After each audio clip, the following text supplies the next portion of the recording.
వరలక్ష్మి వ్రతం కోసం అయితే 5 రకాల స్వీట్లు ఇంట్లోనే ప్రిపేర్ చేద్దాం అనుకున్నాను ఈ రోజు అయితే. అందుకోసం అన్ని ఒకే దగ్గర పెట్టుకుంటున్నాను కావాల్సిన ఐటమ్స్ అన్ని. ఫస్ట్ స్వీట్ వచ్చేసి లడ్డు చేద్దాం అనుకుంటున్నాను. ఎప్పుడైనా గానీ ఏ రెసిపీ అయినా స్టార్ట్ చేసేటప్పుడు మనం క్వాంటిటీ అనేది ముందే ఫిక్స్ అయిపోవాలా, అప్పుడు మనం ఆ రెసిపీని ఈజీగా చేసేయచ్చు. నేనైతే ఇప్పుడు ఫస్ట్ బాదుషాకి అయితే 1/2 kg మైదా పిండి అయితే కలుపుతా ఉన్నాను. ఇక్కడ బాదుషా పిండికి మనము మెత్తగా కలవాల్సిన పని లేదనమాట. పిండిని కలిపి కలపనట్టు ఇట్లా నేను చూపించినట్టుగా చేసి పక్కన పెట్టేయండి. తర్వాత కాజా చేద్దాం అనుకున్నా. కాజా కోసం కూడా ఇప్పుడే పిండి అయితే కలిపి పెట్టేసి మిగతా ప్రాసెస్ చేసేయచ్చు కదా. ఈ పిండి నానిపోతా ఉంటుంది అప్పటికని కలిపేసి పెట్టేసిన.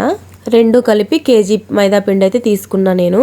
ఇక్కడైతే లడ్డు కోసం పాకం అయితే ప్రిపేర్ చేస్తున్నాను. నేనైతే 2 గ్లాసుల చక్కెరకు 1 గ్లాస్ వాటర్ పోసి స్టవ్ మీద అయితే పెట్టేశాను సిమ్ లో. తర్వాత వచ్చేసి శనగపిండి అయితే 1 గ్లాస్ తీసుకుంటున్నాను. నేను ప్రసాదాల కోసమే కాబట్టి తక్కువ క్వాంటిటీస్ చేస్తున్నాను. పిండిని మనం అంత గట్టిగాను కాదు అంత లూజ్ గాను కాకుండా కలుపుకోవాలన్నమాట.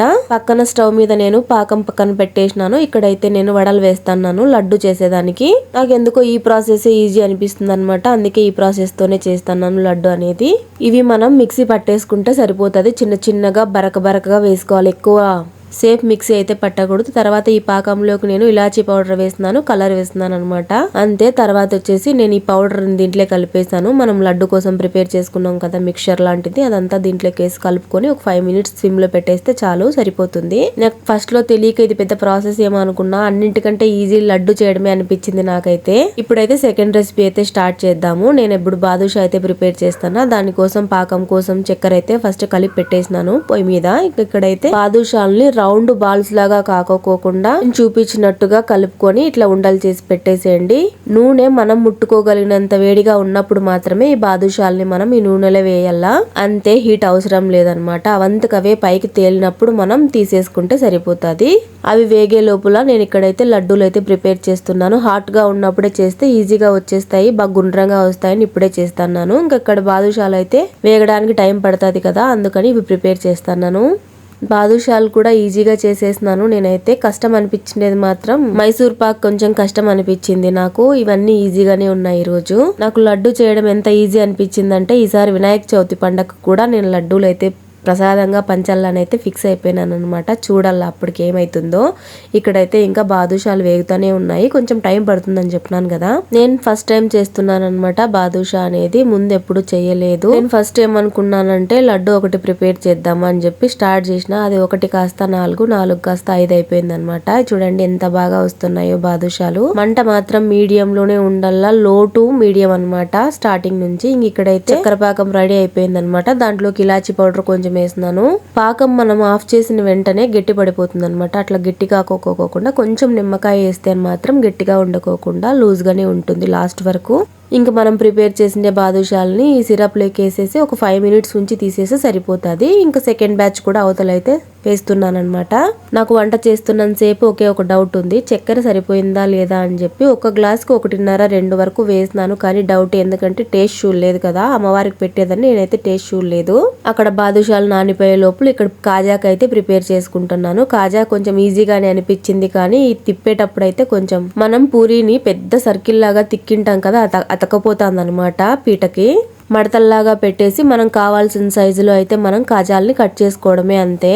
లేదు అంటే మనం 1-2 పూరీల్లాగా తిక్కుకొని అవన్నీ ఒకదాని మీద ఒకటి పేర్చి కూడా మడత పెట్టినా కూడా ఇంకా బాగుంటది అనమాట. మడతలు ఇంకా బాగా వస్తాయి. వీటిని కూడా అంతే, హై ఫ్లేమ్ అయితే ఉండకూడదు. ఫస్ట్ లో ఫ్లేమ్ లోనే ఉడికించుకోవాలి. అవంతకవే పైకి తేలుతాయి, అప్పుడు తీసేసుకోవడమే అంతే. ఇట్లా వేయించేటప్పుడే నేను పక్కనైతే సిరప్ స్టార్ట్ చేసి పెట్టేసినాను అనమాట. అది కూడా రెడీ అయిపోయింది. ఇంకా ఇవి అయి వెంటనే పాకంలోకి వేసేయడమే. ఇక్కడైతే నేను మైసూర్ పాక్ కోసం మళ్ళీ సిరప్ అయితే రెడీ చేసుకుంటున్నాను. ఇక్కడ కూడా అవే కొలతలే. 1 గ్లాసు శనగపిండికి 1.5 గ్లాస్ చక్కెర వేసినాను. మైసూర్ పాక్ కోసం తీగ పాకం రావాల కాబట్టి అది పక్కన కడాయిలో పెట్టేసి ఇక్కడ నేనైతే రవ్వ లడ్డు కోసం అయితే రవ్వను వేయించుకుంటున్నాను. ఇది చాలా సేపు టైం పడుతుంది కాబట్టి 2 కలిపి అయితే చేసుకుంటున్నాను. ఇక్కడైతే మైసూర్ పాక్ కోసం అయితే 1 గ్లాసు శనగపిండి తీసుకున్నాను కాబట్టి 2 గ్లాసుల ఆయిల్ అయితే కాగబెడుతున్నాను పక్కన. పాకం అయితే రెడీ అయిపోయింది. ఇందులోకి మనం శనగపిండి వేసుకొని కలుపుకోవడమే అంతే, అయిపోతుంది.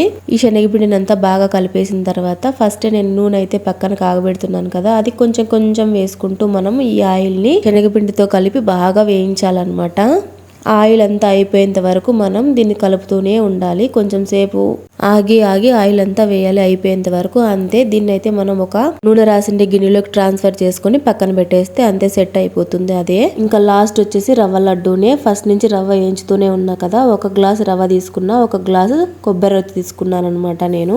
అందులోకి డ్రై ఫ్రూట్స్ అయితే ఇక్కడ నేను వేయించుకుంటున్నాను. అమ్మవారికి ప్రసాదంగా పెట్టేది కాబట్టి నేనైతే నెయ్యి యూస్ చేస్తున్నాను. నేను నార్మల్ గా అయితే నెయ్యి వాడను, నాకు నచ్చదు కాబట్టి నేను ఏమిట్లోకి నెయ్యి అయితే వేయను. ఇక్కడైతే రవ్వ బాగా వేగిపోయింది. రవ్వ కొబ్బరి బాగా వేయించేసిన తర్వాత నేనైతే చక్కెర వేసుకున్నాను అనమాట. చక్కెర కూడా అంతే, ఒక గ్లాసు రవ్వకి 1.5 చొప్పున అయితే నేను చక్కెర వేసినాను. మనకు కావాలనుకుంటే ఎంత స్వీట్ అంటే అంత వేసుకోవచ్చు. తర్వాత డ్రై ఫ్రూట్ కూడా వేసేసి వేయించుకోవడమే అంతే. తర్వాత దించేసుకొని హాట్ వాటర్ తో ఇట్లా కొన్ని వేసుకొని కలుపుకోవాలి. చాలా మంది పాలతో అయితే యూస్ చేస్తారు. పాలతో చేసిండే లడ్డూలు అయితే చాలా రోజులు అయితే నిల్వ ఉండవు. ఇట్లా వేడి నీళ్ళు వేసి లడ్డూలు చుట్టితే మాత్రం ఒక వారం వరకు ఉంటాయి లడ్డూలు అనేటివి. ఎంత బాగా వచ్చినాయి రవ్వ లడ్డూలు. నేను ఫస్ట్ టైం చేసిన ఇవన్నీ కూడా ఎంత బాగా వచ్చినాయో. ఇవేనండి నేను చేసిండే 5 రకాల స్వీట్స్ వరలక్ష్మి వ్రతం కోసం అయితే. మధ్యాహ్నం 3 గంటలకు స్టార్ట్ చేసిన సాయంత్రం 6:30 వరకు అయినాయి అనమాట. ఇవి అన్ని రెడీ చేయడానికి అయితే తల ప్రాణం తోక్కొచ్చింది. మైసూర్ పాక్ మాత్రం ఇంకా సెట్ అవ్వలేదు, ఇంకొంచెం టైం పడుతుంది, ఇంకా నాకు పనులు ఉన్నాయని చెప్పేసి నేను ఇట్లనే వీడియో తీస్తున్నా. నా వీడియో నచ్చిందా మీకు? ఫస్ట్ టైం చేస్తున్నా. ఇన్ని రకాల స్వీట్స్ నేను ఎప్పుడు చేయలేదు.